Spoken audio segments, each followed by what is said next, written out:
Ms. Coatney's just pointed out that there are two versions. The one we are looking at, I believe, is the one just handed to us by Ms. Owen. Has this been, and this is out, public record. All right. Mr. Norman? Thank you, Madam Chair. Do appreciate our speakers that came to public forum. Excuse me, could we have a motion in a second? Yes, I'd like to make a motion to refer this back to committee. All right. Second. All right, we have a motion and a second to refer this back to Policy Review Committee. Is there any discussion? Yes, I'd like to make a comment. All right. Mr. Okay, thank you. I do appreciate these comments that you all made, and you brought up several good points. I'm certainly one of the ones that probably spoke out in the most restrictive ways about public forum, and indeed, I'm reconsidering some of these things. So I do appreciate that, and I do agree with a lot of your points that you've made, so I appreciate you all. Ms. Babb? I would just like to say I appreciate the speakers also, and I'm actually glad we're taking this back to review. I will state, because I know a lot of people talk about the time limits, but I have been someone that does support limiting it down to 4 minutes, and I'm just going to explain why. I last year was not on the school board, and I sat through the Project Grad meeting of all the speakers, and it was powerful. I was very moved by all the speakers, and I love the fact that we got to hear from all of them. But with 5 minutes, and when we give everyone the opportunity, which I think is what we want to do, I've seen a couple of people tonight that made excellent points, got their point across in about 3 minutes. And so I think we're trying to figure out how can we make it manageable so that we're actually not dozing off at 1 a.m. because we want to be able to get as many people as possible to listen to. We want to be able to hear your voices. So that is why I do support the 4 minutes. I feel like it's plenty of time for people to get their point across. It's not in any way to limit anyone speaking. So I'm glad we're going back to policy review about it, but I just wanted to kind of get across my thoughts on why I think the 4 minutes is a good change. Thank you. Ms. Horn? Thank you, Madam Chair. I agree with Ms. Babb. I don't think the intention of looking at this policy has ever been to limit public speech, because it just hasn't. And since we've been talking about this, I've been paying attention to how long public forum speakers speak, and typically it's around 3 minutes. Sometimes it goes to 4, sometimes to 5, but I support the 4 minutes. I think that if you think about having hours upon hours upon hours, which is rare, that we would have that situation, but when we do, by the time you're the 90th person, I want to be able to pay attention to that person as well as I have the first one, but it gets a little more challenging the later in the evening it gets. So hopefully if people have that 4 minutes, we would be able to get more speakers in a timely manner. Regarding the registration, we want to make sure that our board secretary has the ability to provide information to us during the day, during a day that we have a meeting in the evening. And a lot of times she can get tied up with public forums. So it's really simply about making sure that she has the ability to provide information to us. If staff is giving information to us or whatever is happening, that she has the ability to do that. And so that's why we talked about making it the day before. I was going to suggest, that we look at maybe 11:59 p.m. the day prior to the meeting, so that you would have the whole evening prior to the meeting. So the intent is not to make it more difficult. I also am in favor of allowing people to sign up at the beginning of our meeting before that meeting starts in the evening. So I don't think the intention is at all, in my mind, to limit public forum. or people's freedom of speech. It's simply to make sure that we're running an efficient meeting and making sure that we're protecting our secretary's time so that we have the information we need to make sure that our meetings are effective, since this is our meeting time. Thank you, Madam Chair. Ms. Owen? Thank you, Madam Chair. I think there are several inherent problems with public forum that create the difficulty in making policy around it. The fact that there's no discussion is problematic. There's no opportunity for us to respond to questions. There's no way for us to answer questions when there are questions brought up.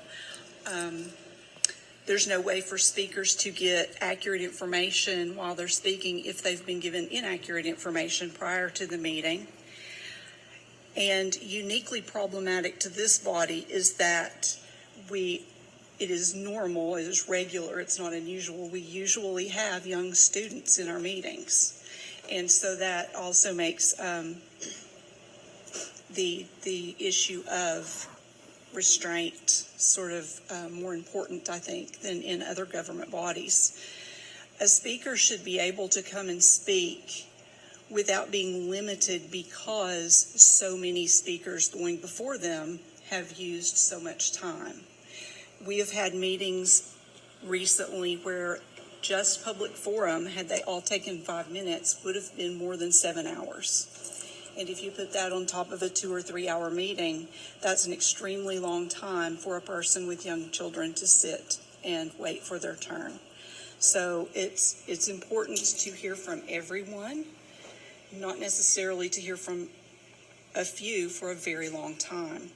I think our current practice also only allows signing up on the day of for the 5 minutes before meeting starts, and that's extremely short. It's also currently in policy worded very vaguely, even though practice has been 5 minutes. I think it just says before the meeting, so there's no absolute time. I think that could be very confusing.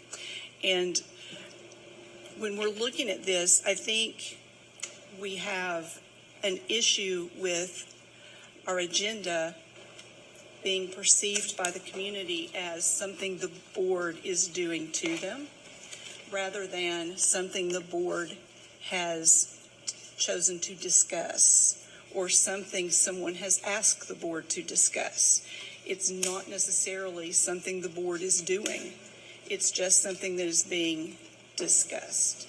And I think that we need to do a better job, I'm not sure how, but a better job of being clear with the community that just because it's on the agenda doesn't mean that it's something that we are doing. It is just something that is being discussed.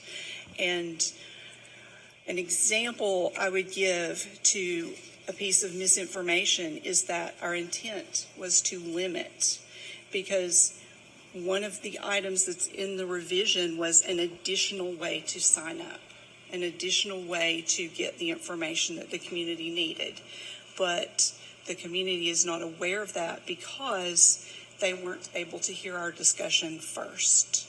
And so all of these problems with public forum, I'm not sure how we need to address them, but they are all certainly inherent problems to the way we're doing it now. Thank you, Madam Chair. Ms. Bounds? Thank you. And some of the points have already been made, but I do appreciate all the public forum speakers tonight.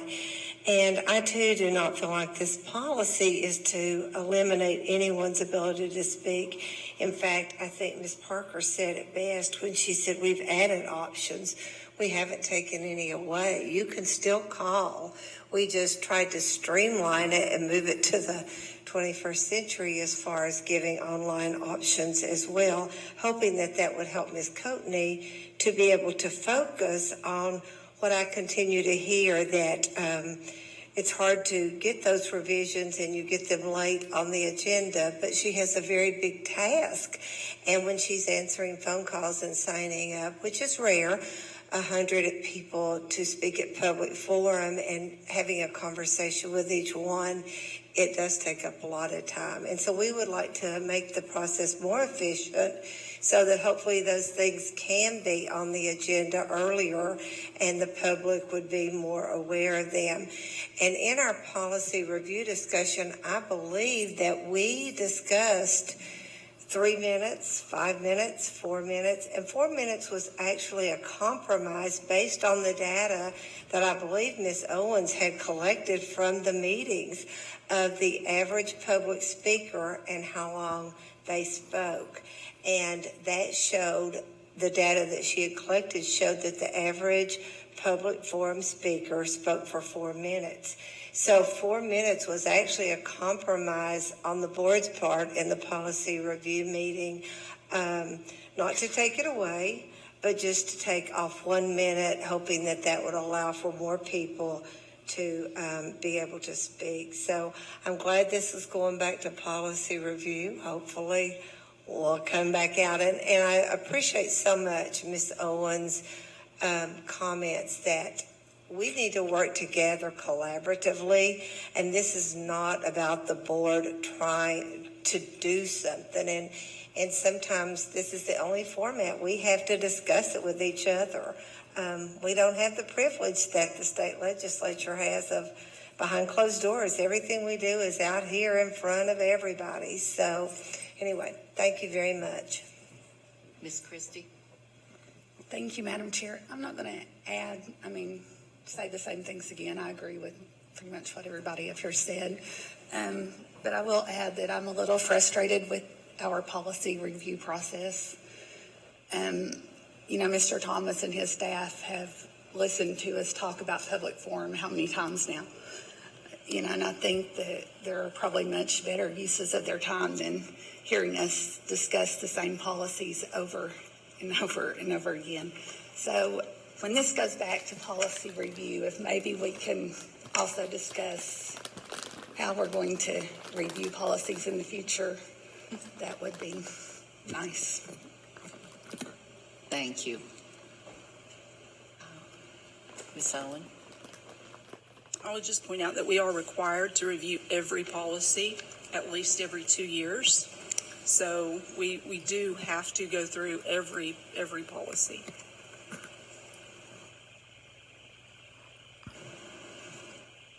Seeing no more lights, we have a motion and a second on the floor to send this policy B-180 back to policy review. All in favor? Aye. Opposed? Motion carries.